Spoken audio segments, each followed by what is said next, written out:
Hello student. तो जैसे कि अपन आरबीआई के बारे में पढ़ रहे थे, केंद्रीय रिजर्व बैंक के बारे में। तो देखो, केंद्रीय बैंक के कार्यों के बारे में अपन ने थोड़ी बहुत चर्चा की थी। केंद्रीय बैंक महत्वपूर्ण कौन कौन से कार्य करता है। तो अब इसके आगे अपन पढ़ते हैं कि केंद्रीय बैंक जो साख नियंत्रण के उपाय है वो किस प्रकार अपनाता है।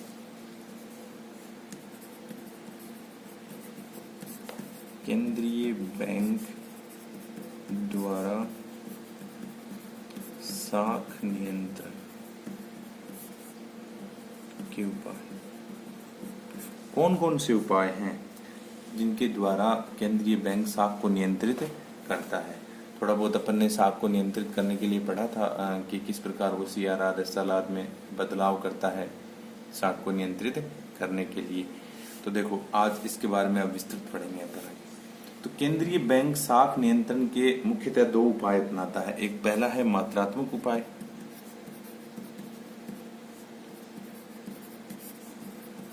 और दूसरा है गुणात्मक उपाय।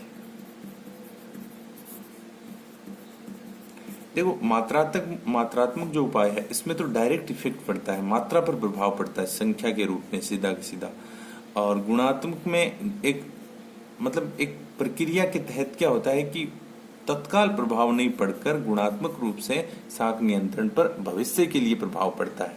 ठीक है, ये डायरेक्ट इफेक्ट नहीं होता है और ये डायरेक्ट इफेक्ट होता है मात्रा के रूप में। देखो, तो मात्रात्मक उपाय है वो पढ़ते हैं पहले। मात्रात्मक उपाय में पहला जो उपाय है वो है कि मात्रात्मक उपाय के द्वारा इसमें क्या होता है कि डायरेक्ट साख पर प्रभाव पड़ता है। तो इसमें क्या होता है कि जो उद्देश्य होता है वो डायरेक्ट होता है या उद्देश्य से सीधा प्राप्त किया जा सकता है। कि आपने बदलाव किया, जैसे आपने बैंक दर में बदलाव किया, आपने एसएलआर सीआरआर में बदलाव किया, तो आपका जो उद्देश्य था वो डायरेक्ट क्या हो जाता है, पूरा हो जाता है। कि अर्थव्यवस्था में तरलता का स्तर क्या है, अर्थव्यवस्था में अगर तरलता ज्यादा है, अगर उसको कम करना है तो वो एसएलआर सीआरआर को बैंक दर में बदलाव कर देता है। बैंक दर क्या होती है, बैंक दर वह दर होती है, बैंक दर के बारे में अपन पढ़ेंगे आगे। तो थोड़ा सा मात्रात्मक उपाय के बारे में पहले चर्चा कर लेते हैं। तो मात्रात्मक उपाय वे उपाय होते हैं जिनके द्वारा डायरेक्ट इफेक्ट पड़ता है। जो भी अर्थव्यवस्था का संगठन है उस पर क्या पड़ता है, डायरेक्ट इफेक्ट, क्योंकि इससे जो दरें हैं वो डायरेक्ट क्या होती है, प्रभावित होती है, जिसके कारण जो भी साख नियंत्रण है, जिस उद्देश्य के लिए साख को नियंत्रित किया जा रहा है वो सीधा का सीधा पूरा हो जाता है। ठीक है, तो देखो, अब अर्थव्यवस्था में मुद्रा की तरलता क्या है कि अर्थव्यवस्था में किस स्तर तक मुद्रा का प्रसार है उसको मुद्रा की तरलता कहा जाता है। तो मुद्रा की तरलता अर्थात मुद्रा का जो फ्लो है, मुद्रा की जो मात्रा है उसको बढ़ाना है या उसको कम करना है, तो ये डायरेक्ट इफेक्ट से प्रभाव पड़ता है सीधा सीधा। ठीक है, तो अब ये जो मात्रात्मक उपाय हैं ये भारत जैसा राष्ट्र है वहां बहुत ज्यादा प्रभावी होते हैं साख नियंत्रण के लिए। अब देखो, मात्रात्मक उपाय में जो पहला उपाय है, ए नंबर पॉइंट, वो है बैंक दर। बैंक दर, देखो, बैंक दर वह दर होती है जिस पर आरबीआई अपने जो व्यापारिक बैंक हैं उनको क्या देती है, ऋण देती है या उधार देती है, उस दर को बैंक दर कहा जाता है। अब देखो, अगर बैंक दर बढ़ जाएगी, सीधा सा इफेक्ट, अगर बैंक दर बढ़ेगी, ये एरो साइन ऊपर की ओर, इसका मतलब है बढ़ना, और एरो साइन नीचे की मतलब इसका मतलब है घटना। तो देखो, अगर ये बैंक दर बढ़ेगी तो व्यापारिक बैंक हैं वो केंद्रीय बैंक से कम पूंजी उधार लेंगे। भाई, जब रेट ऑफ इंटरेस्ट ज्यादा लगेगी उनके तो पूंजी कम उधार लेंगे, तो इससे तरलता क्या होगी, अर्थव्यवस्था में तरलता नीचे आएगी, लोगों के पास में पैसा कम आएगा, बैंक के उधार कम देंगी। ठीक है, और ये अगर कम होगी, बैंक दर कम होगी, तो व्यापारिक बैंक अपने उद्देश्यों के लिए अधिक पूंजी क्या कर लेंगे, उधार ले लेंगे, जिसके कारण अर्थव्यवस्था में मुद्रा का फ्लो बढ़ेगा, तरलता बढ़ेगी। ठीक है, तो ये देखो, बैंक दर के द्वारा प्रत्यक्ष रूप से किस पर प्रभाव पड़ता है, जो हमारी साख नियंत्रण है उस पर प्रभाव पड़ता है। और हमारा रिजर्व बैंक क्या करता है, रिजर्व बैंक समय समय पर ये मॉनिटरिंग करता रहता है कि अर्थव्यवस्था में मुद्रास्फीति कैसी है, मंदी की स्थिति तो नहीं है, अर्थव्यवस्था की जो विकास की रेट है वो कैसी है, इससे अगर रेट ज्यादा है, अगर बैंक दर ज्यादा है जिसके कारण व्यापारिक बैंक उधार कम ले पा रहे हैं, तो वो समय समय पर इसको क्या करता रहता है, समाशोधन करता रहता है, बदलाव करता रहता है।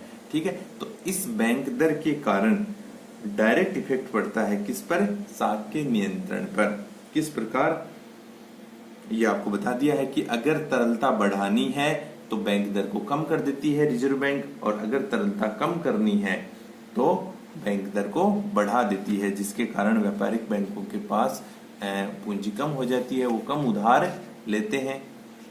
ठीक, दूसरी है खुले बाजार की क्रियाएं। बी नंबर पॉइंट है खुले बाजार की क्रियाएं।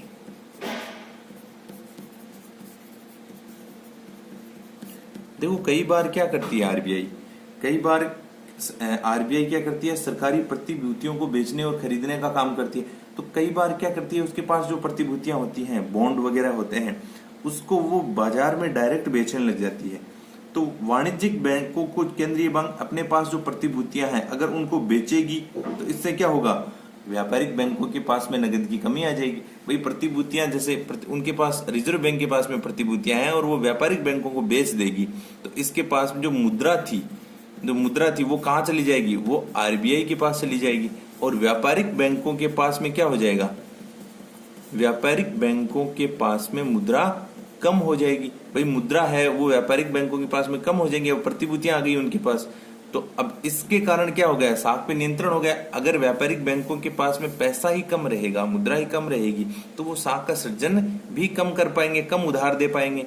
तो ये भी एक डायरेक्ट इफेक्ट है। तो खुले बाजार की क्रियाओं के द्वारा भी आरबीआई क्या करती है, आरबीआई साख को नियंत्रित कर सकती है। ठीक है, और तीसरा जो पॉइंट है वो है नगद कोषानुपात।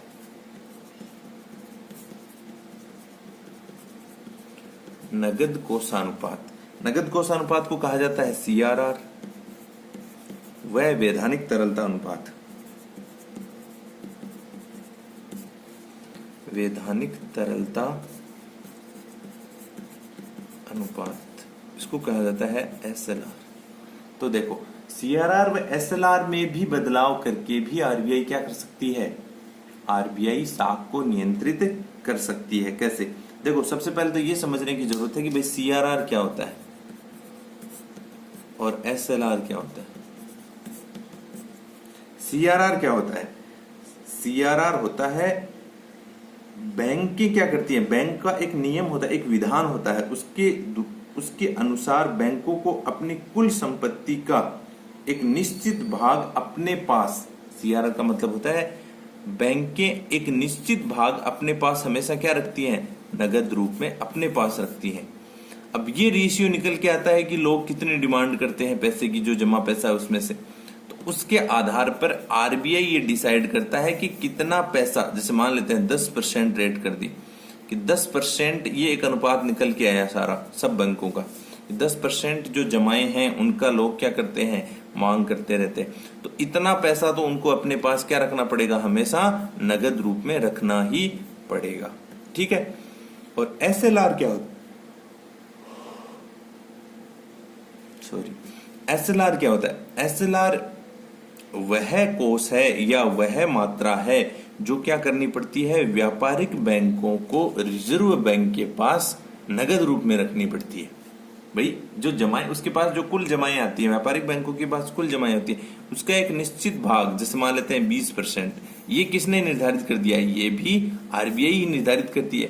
तो आरबीआई ने निर्धारित कर दिया एसएलआर, एसएलआर वह रेट है, एसएलआर की फुल फॉर्म में वैधानिक तरलता अनुपात है ना, स्टैंडर्ड लिक्विडिटी रेशियो। तो स्टैंडर्ड लिक्विडिटी रेशियो वह है जो क्या करती है, आरबीआई जो कुल जमाएं हैं उनकी, उसका एक निश्चित अनुपात या एक निश्चित भाग, अब वो रेट कितनी है वो डिसाइड आरबीआई करती है। ये किसके पास जमा होगा, ये हमेशा आरबीआई के पास में जमा रहेगा। और ये सीआरआर है, ये वो अनुपात है नगद कोषानुपात। तो नगद कोषानुपात वो भाग है जो व्यापारिक बैंकों को अपनी जो कुल जमाएं हैं उनका अपने पास, जैसे सरकार ने कह दिया कि भाई 10% आपको अपने पास रखना ही पड़ेगा, तो मान लेते हैं वहां 10 लाख रुपए है, 10 लाख रुपए व्यापारिक बैंक के पास में जमा हुई, तो 10 लाख का 10%, 10 लाख का 10% अर्थात 1 लाख रुपए उसको क्या करना पड़ेगा, अपने पास हमेशा क्या करना पड़ेगा, रखना ही पड़ेगा। और ये जो 10 लाख है इसका अगर 20% उसने एसएलआर के रूप में निर्धारित कर दिया, तो इसका 20% अर्थात इसका 2 लाख रुपए कहां जाएगा, आरबीआई के पास में। तभी तो आरबीआई गारंटी लेती है बैंकों की, तो आरबीआई के पास में 20% के रूप में एसएलआर अर्थात 2 लाख रुपए के रूप में 10 लाख, तो 3 लाख रुपए तो उनका क्या हो गया, सीआरआर के रूप में और एसएलआर के रूप में स्टॉक हो गया, जमा हो गया। अब देखो, अब इससे साख नियंत्रण पर कैसे प्रभाव पड़ता है, हमें तो ये समझना है। तो देखो, इससे साख नियंत्रण पर ऐसे प्रभाव पड़ता है, अगर सीआरआर की रेट मान लेते हैं 10% है और एसएलआर की रेट 20% है, अगर रिजर्व बैंक को साख नियंत्रण के लिए अर्थात उसको ये करना है कि उसको साख बैंकों के पास कम से कम साख रहे, इसके लिए क्या करेगा, इन रेट को आरबीआई बढ़ा देगा। मान लेते हैं 10% सीआरआर है, तो 10% से बढ़कर कितना हो गया, 15% हो गया, 15% इसको कर दिया। ये 20% था एसएलआर, ये तो सीआरआर था और ये एसएलआर था 20%, तो 20% से इसको बढ़ाकर कर दिया उन्होंने 25%। अब नई सीआरआर तो है 15% और एसएलआर है 25%। अब देखिए, वही जमाए हैं, 10 लाख का एग्जांपल लेते हैं, 10 लाख रुपए उसके पास जमाए हैं किसी व्यापारिक बैंक के पास में, तो सीआरआर बढ़ा के 15% होने से अब उसको 1,50,000 रुपए क्या करना पड़ेगा, खुद के पास रखना पड़ेगा, ठीक है, हमेशा के लिए। अर्थात ये वो पैसा है जिसको वो उधार नहीं दे सकती किसी को। और एसएलआर 20% से 25% हो गया, तो 20% से 25% का मतलब पहले 2 लाख रुपए था 10 लाख का, तो अब कितना हो जाएगा, 2,50,000 रुपए, 2,50,000 रुपए उसको रिजर्व बैंक के पास में, ये आरबीआई के पास में क्या रहेगा, संरक्षित रहेगा, जमा के रूप में रहेगा। तो अब देखिए इसका डायरेक्ट इफेक्ट क्या पड़ा, पहले उसके पास 7 लाख रुपए बच गए थे यहां इस एग्जाम्पल के तहत, अर्थात जब रेट थी, सीआरआर की रेट थी 10% और एसएलआर की रेट थी 20%, तो उसके पास 7 लाख रुपए, अर्थात इस 7 लाख रुपए से वो क्या कर सकता था, साख का निर्माण कर सकता था, उधार दे सकता था। परंतु फिर क्या हुआ, फिर ये जो बदलाव है, ये आरबीआई ने बदलाव कर दिया, सीआरआर को बढ़ाकर 15% कर दिया और एसएलआर को बढ़ाकर 25% कर दिया। तो इसके कारण क्या हुआ, डायरेक्ट इफेक्ट पड़ा ना। तो इसके कारण 1,50,000 तो उसको अपने पास रखने पड़ेंगे, पहले उसको 1 लाख ही रखने पड़ते थे, और 2,50,000 रुपए आरबीआई के पास जमा करवाने पड़ेंगे। तो अब इनके कारण, अब देखो 4 लाख हो गए, टोटल हो गए 4 लाख रुपए।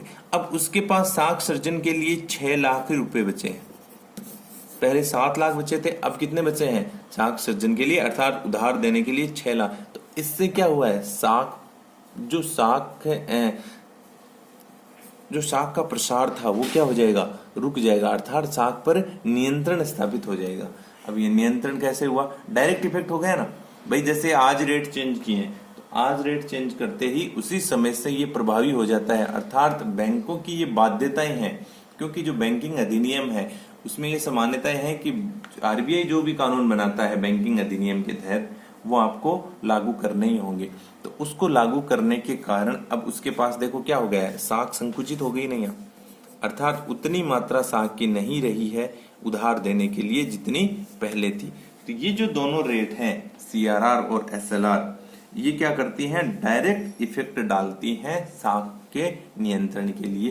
तभी तो ये क्या है, मात्रात्मक उपाय हैं। ये जितने भी उपाय अपन ने पढ़े हैं, जैसे बैंक दर है, तो बैंक दर अगर बढ़ा देगा, आरबीआई बैंक दर बढ़ा देगा, तो बैंकों के पास में उधार लेने के लिए उनको ज्यादा रेट ऑफ इंटरेस्ट देना पड़ेगा, तो वो कम उधार लेंगे। इसके कारण क्या होगा, साख पर नियंत्रण स्थापित होगा। दूसरा, खुले बाजार की क्रियाएं, अगर वो प्रतिभूतियां बेच देगा उनको, तो प्रतिभूतियां उनको बेचने के कारण अब उनके पास क्या है, मुद्रा की कमी हो गई है, तो मुद्रा की कमी के कारण वो क्या नहीं कर पाएंगी, साख का विस्तार नहीं कर पाएंगी।